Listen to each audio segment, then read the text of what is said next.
kind of like the in thing now, where everybody's talking about their trauma. It has become the label that we wear. That is not my story. It's not the end of my story. The trauma that I've been through is a testimony of what God has done for me, how he brought me out. I'd rather be known as the person that's victorious. I want to be known as the person that is triumphant. I don't want to be known as the victim. I want to be known as the overcomer. And so I'm not going to wear the label of trauma for style. But now style trauma. I'm stepping out. I'm leaving that label behind because I've been called to build. And so I've got to put away my excuses. I got to put away the crutches. I got to put away the stuff that I've been leaning on, the stuff that I've been using as my reason and in my excuse not to build. Because building is important. My generation. If I take a minute to build that life of that young man or that young woman that comes by my gate or comes to my house or hangs out with my daughter or hangs out with my son, if I take a minute to inspect and if I take a minute to build, I don't know the impact that friend will have on my child. Take a minute. How you treat that child, how you pour into or not pour into will determine the relationship that they have with your children. And they can make the life of your child a living hell. They may force your child into making a wrong decision. Listen, there are so many things around us that we can build on. There's so many things that need building. There's so many lives that need building. I'm not building because I'm perfect. I'm building because I'm a builder. I'm a builder. I remember a few years ago, a friend of mine, God rest his soul, was my mechanic. And he had cancer, tumor of the brain. It was real quick. Like, listen, he was coughing in like September, October, November. And by about February, he was gone. But I remember going in to look for him at the hospital. And his wife said, Mish, it's not looking good. It's not looking good. You're going to, you're going to have to come. And so I went to visit him. Watch this. And as he was laying on the bed, he was doing a thing like this. And I said to her, what is he doing? And she said, he's fixing cars. He's fixing cars. He was on his sick bed, but his brain was wired to fix. He was a mechanic. Even on his deathbed, he was a mechanic. It was something that he loved to do. I'll never forget the day when he passed, she called me and she says, Michelle, you're going to have to find a new mechanic. Listen, we're called to be builders. We're called to be builders. A carpenter is a carpenter. My stepfather is a carpenter. And when he comes around, he starts to look. I can't walk through Yorkdale. As a matter of fact, when they were building Yorkdale Mall in the 60s, he was part of the construction crew. And as a child, every time we went to Yorkdale Mall, my stepfather stand up looking around in the ceiling, inspect. That's all he was doing. I said, Dad, what are you looking at? What are you inspecting? He goes, yes, I got to make sure that the beams are still standing. Oh, did they not notice that there's a crack in the wall? What? And he was just noticing because a carpenter is proud of their work. We're builders. And we have to take good pride in our work. Let us look at the things that are around us that needs to be built, that needs some love, that needs some work. A good builder is faithful. A good builder is reliable. A good builder is truthful. A good builder is a wise steward. A good builder is faithful to their cause. A good builder will give time. A good builder will give. A good builder Will be honest. Be honest about the condition. Won't turn a blind eye because lives are at stake. Lives are at stake. When Sanballat and Tobiah heard what was happening, they laughed. Verse 19 says, but when Sanballat the Horonite and Tobiah the Ammonite official of and Geshem and the Arab heard of it, they laughed at us and despised us. And they said, what is this thing that you're doing? Will you rebel against the king? So I answered them and I said to them, the God of heaven himself will prosper us. Therefore, we servants will arise and build. But you have no heritage or right or memorial in Jerusalem. Listen, he was saying, that was his cue way of saying, listen, you don't have no heritage here. You have no cause to build. You have no right here.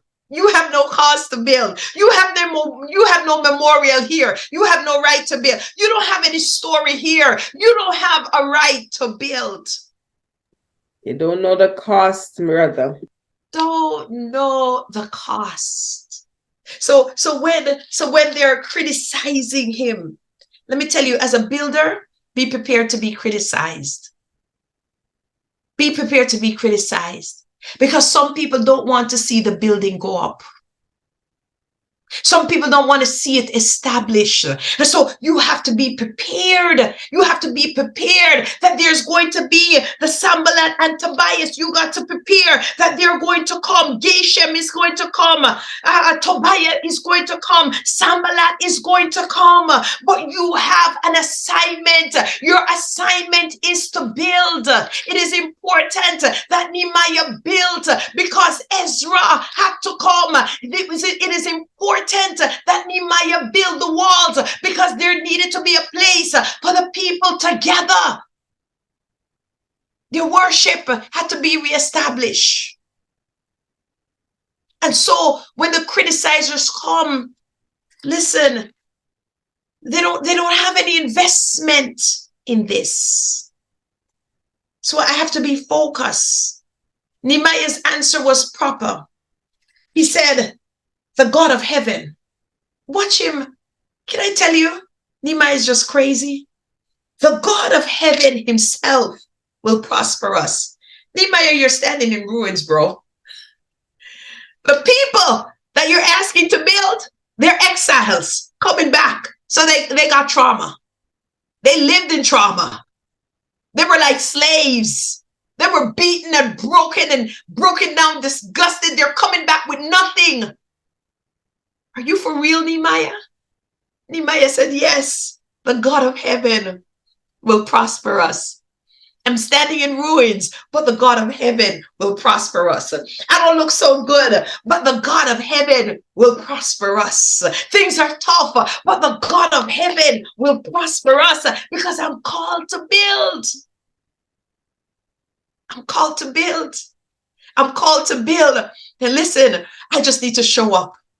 Nehemiah showed up, and when he showed up, it was the inspiration that they needed to get together. It was the inspiration because they're looking at Nehemiah and they're saying, if you can come from far, if you could have been in a good place, and if you saw the hope, if you saw hope in us, how much more so we that are here. If you saw it good enough for you to leave where you are to come to us, then sure enough, we can build. What Nehemiah was doing, and we often ascribe the walls, the building of the temple, the rebuilding of the walls of Jerusalem and the gates. We ascribe it to Nehemiah. But and to Ezra, there was the spiritual growth and the understanding, and Haggai and all of those. But can I tell you that Nehemiah also served as a great inspiration to the people? He had to encourage them. He made the rally call or the rally cry. He stirred up their hearts.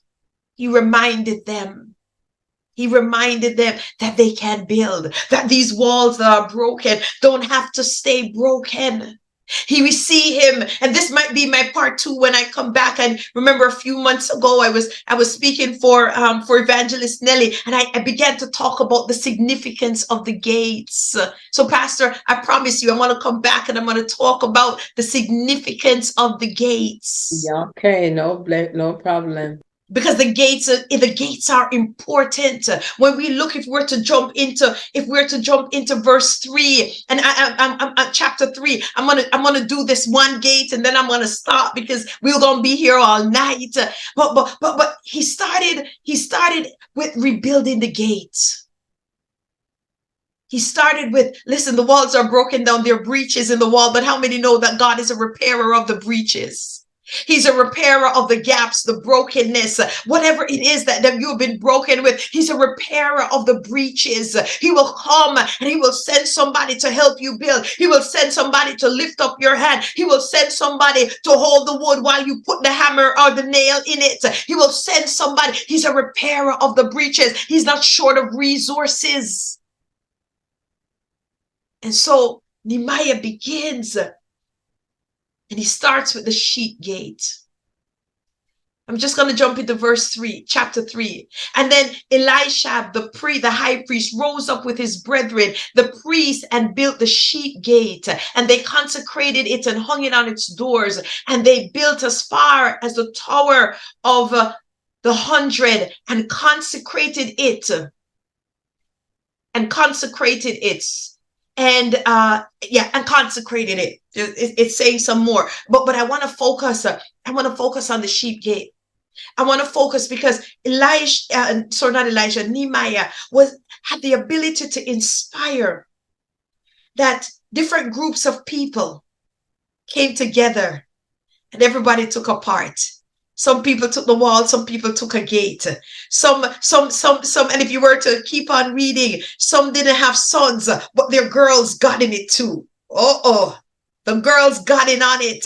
One of the priests, he didn't have any sons, but the girls took a particular gate and they started to build it as well. Everybody found work for their hand to do. Can I jump into verse 3, just chapter 3 for a little bit? Can I get 10 more minutes, Pastor? Go ahead. They jumped into it.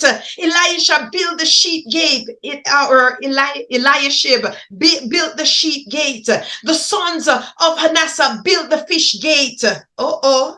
The next to them, the sons of Uriah, they continued to build. Next to them were the Meshullam, the son of Berkiah, the son of Meshabelt, and they began to build as well. Next to them were the Tokites. Next to them was Jehoda, the son of Persia. Next to them was Melatiah, the Gibeonite. Next to them was Uzziel, the son of Hariah. Next to them was Jediah. Next to them was Malachijah. Next to them, and it was so forth. Watch this. It was contagious. When you begin to build, it is contagious.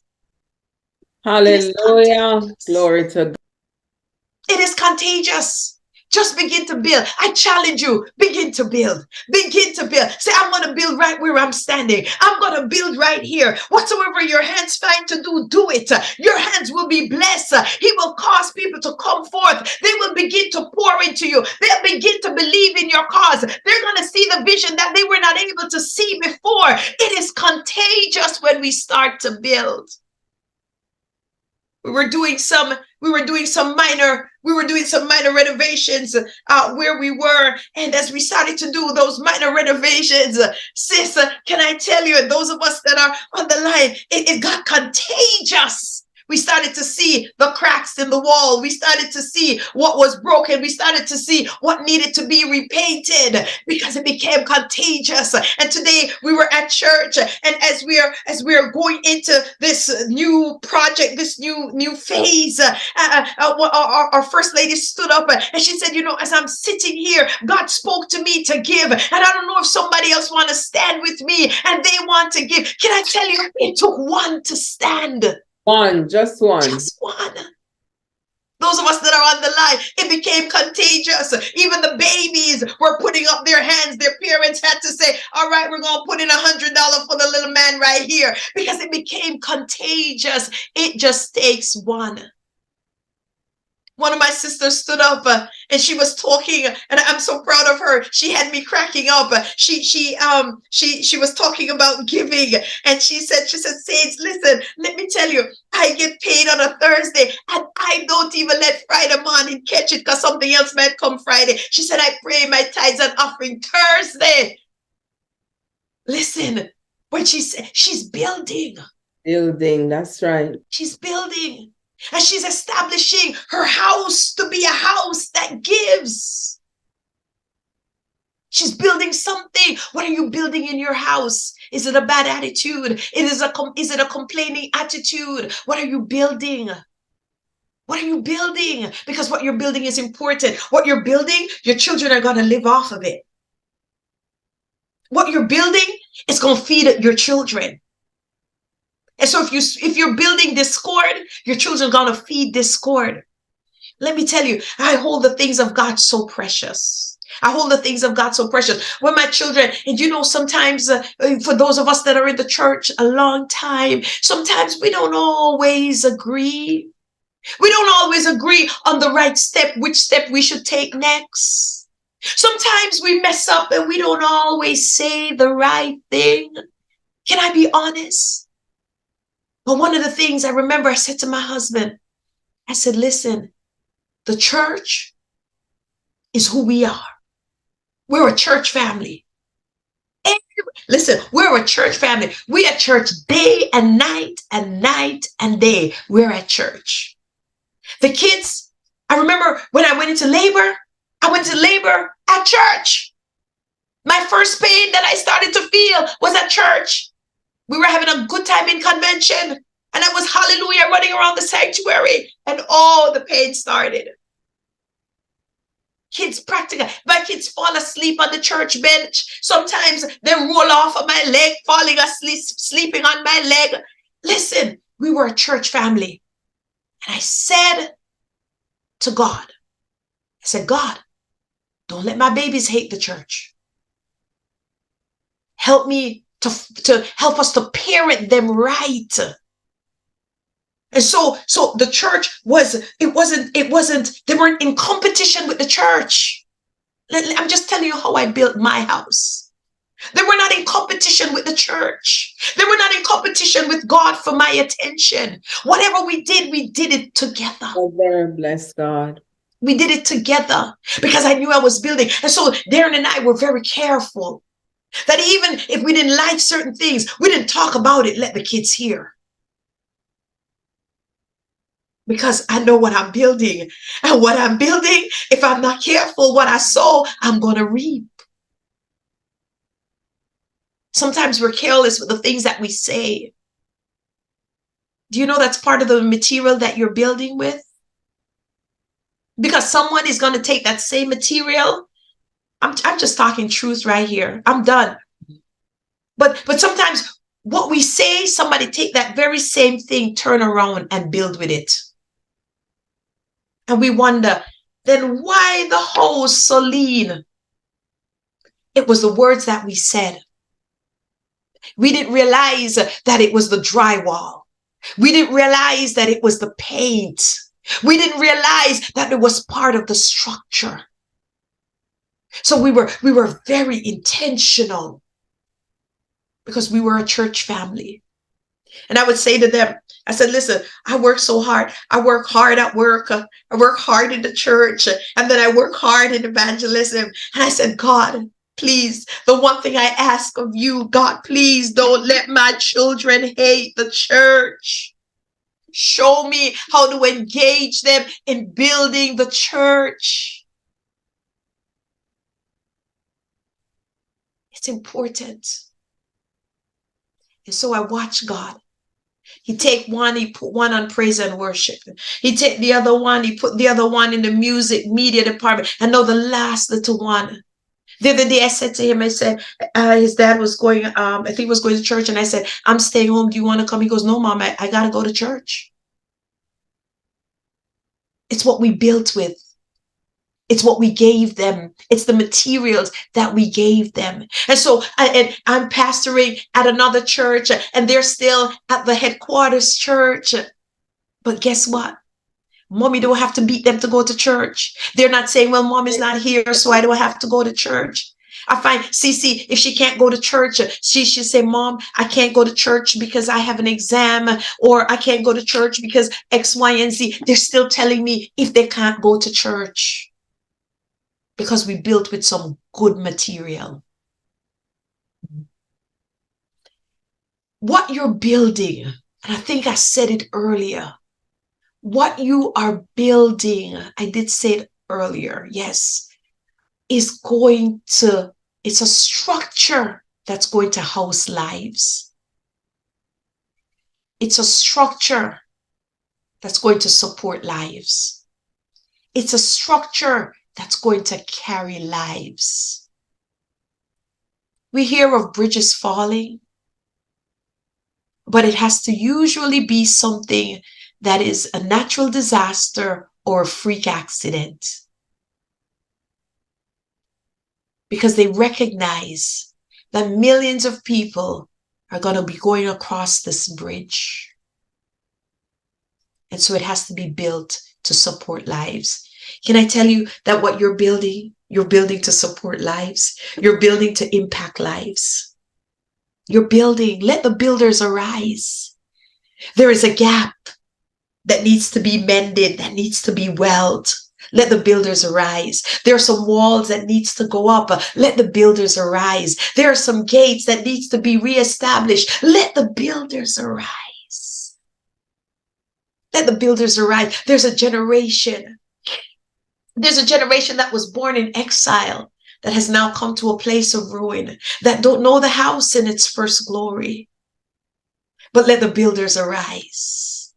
When we testify, when we talk about what God has done, there's a generation that rose up but that did not know Joseph. Let the builders arise. Somebody has to tell the story. Somebody have to come with the material. Somebody have to show the way. And so what the church mothers and the fathers deposited in me, I get to deposit that in my children. I get to deposit that in the next generation. I get to deposit that in the new believers that are coming into the kingdom. I get to deposit that. What an honor. What an honor to be called a builder. Now, amen. If you were to put a wrench in my hand, I would not know what to do with it. So please do not give me a wrench. I don't know how to hold it. And it's not because I'm female. It's because I just don't have a mind for that stuff. Right? But put a Bible in my hand. I know what to do with the word of God. Put somebody in my presence that needs help.